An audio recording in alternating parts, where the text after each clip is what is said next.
What's good, YouTube family? It's your boy 8ups Picks, and today I wanted to talk about something that's changed the game of basketball and the way people are watching basketball. And it might be wild to think that it's coming from a guy like me, but the problem that I wanted to talk about today is gambling in the world of basketball. It's wild to think about it. 5, 6 years ago, people watched the games for their favorite teams and players. Now I feel like people are watching them for their bets, which is awesome. I love betting, man. That's why I've built a whole community on betting. This is what I get to do. I get to, hop on here, talk hoops with you guys because of betting. So I'm all for it, but we're going to talk a little bit about, through the video, why I think it's become a problem. Ever since betting's been legalized, the NBA has jumped right on it.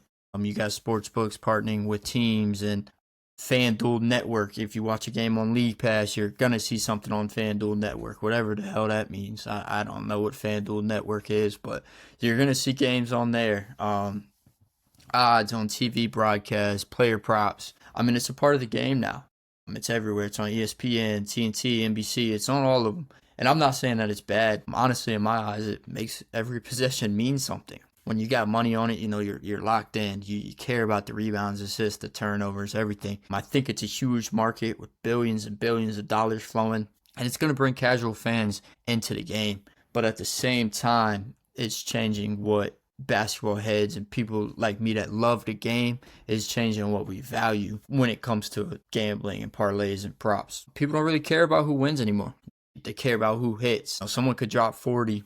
But if he misses the over, if they had him over 40 and a half, he sucks. He's a villain, So it's a tough one to think about betting and how it's changed the game and the way people view it. And not only are we're growing the game and the markets and the people watching, but is that necessarily a great thing when it's people filled with rage because their money's on the line? It's tough. It's tough. Instead of getting on and talking hoops, now they want to say, instead of they've won their last 5 games, now it's they're 3-7 against the spread. Don't bet on them. It's, I feel like early on is where the shift started, but today in 2025 is where we're really living in it at. And it just, like I said, every possession counts, every rebound, every assist, every point counts. But that's where the toxicity creeps in at, because when your emotions are tied into something via money, you start seeing the players in the game as like an investment or as a, not athletes, essentially. I've seen people just a couple of days ago, I fell a victim to this. I'm on here talking about SGA and how he's selling me. In my last video, I was talking about how SGA is the biggest sellout of my betting season so far. That's my favorite player. I fall victim of it as well. So, it's just wild to think about, when fandom turns into financial gain. That's a tough one. And this, on the flip side, is affecting the players. They see this, they feel this. People are DMing players. People are courtside of the game saying, yo, I need 3 points for my parlay. They're getting messages, yo, you didn't hit the over 30 tonight. I'm a fucking, it's just crazy. And plenty of players have spoken up, especially recently, coming out saying fans are crossing the line, yelling about props, tweeting at them, how the NBA is promoting betting. It's really tough. Imagine being a player, you come out, you drop 28, help your team win, and then the first thing you see when you get home is, dude, you only had 4 rebounds tonight. I needed 4.5. As a player, I think about that side of it and how that is exhausting. Most of them don't want to think about betting, but they can't escape it. Every night their stat lines are attached to someone's money. And then taking it a step farther, not only the players, the products, but the integrity of the game. Refs being investigated if that happens. Players getting suspended. We saw Terry Rozier, Jonte Porter taking their own unders and trying to figure out, how do we grow the game using this billion-dollar industry that is so crucial to the game, but not ruin the game by doing so? So for me, my thought process, it's just a weird space to be in. The league loves revenue. It's going to love the engagement it gets from betting, but these scandals, especially the ones that we've seen of late, it's really affecting everyone. It's affecting the players. It's affecting the people betting on it. It's affecting the league as a whole. So to me, basketball used to be everything. Storylines, rivalries, teams, championships. Now it's about who's doing what on the stat sheets, who's cashing in on parlays. And of course, this could just be my perspective on it because I am deep in the gambling industry at this point. But, back in the day, something like a triple-double meant you're one of the best players in the league. You're getting, triple-doubles all the time. Now you get a triple-double, first thing you're going to see is a slip about it on Twitter about how some guy had a 3-man triple-double slip, 5 to win, $5 million. And if they don't, then it's a bad beat all of a sudden. I mean, I'm not blaming anyone. I mean, I get it. Betting is fun. Like I said, I'm a part of it. I'm rooting for my bets because my money is attached to it. It adds energy to the games, which I think is awesome. I just think it's slowly shifting the foundation of what it means to be a basketball fan. It's affecting everyone negatively. The players, the people betting on it, and the league. So it's like we've turned the NBA to a stock market, essentially. So, at the end of the day, I'm not anti-betting. Obviously, it's what I do. It's how I built this whole community. But I also love basketball. I grew up playing it. I grew up studying it. And I think we got to find that balance again where you can enjoy betting and still appreciate the game, celebrate those crazy hits, but also give credit to a player who hooped, even if, he wasn't on your slip. It doesn't mean you had to put him on your slip just because you got crazy. And, be passionate about it. This is how I view it. I'm passionate about the game. I'm passionate about betting.